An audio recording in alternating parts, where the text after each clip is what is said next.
All right, party people, let's talk about dust and records. There's a lot of YouTube videos that have a lot of misinformation on this topic.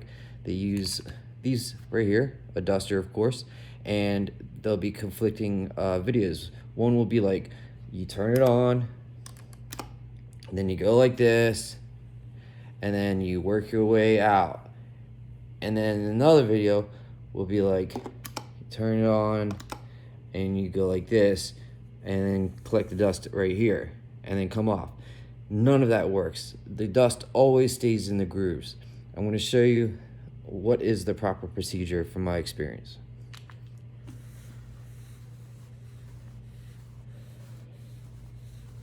See, I'm pushing the vinyl myself and being easy.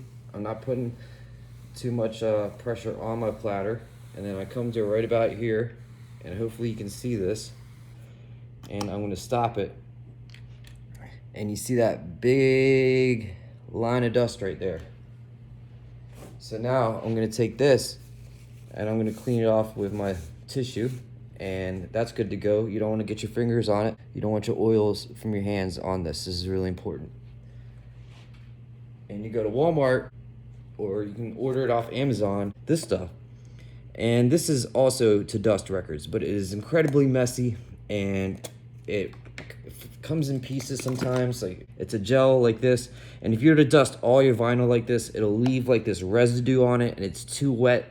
I'm not a big fan of it. But for this streak of dust right here, do you see it? All I do is just tap it like that, and then boom, I got it off. Because all the other ways that, you know, they teach to do this, they always go in and out, and it doesn't work that way. It collects in the grooves. Like, you have to pull it up.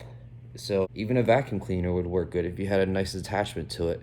So I hope you enjoyed the video and you learned something. Thanks for watching.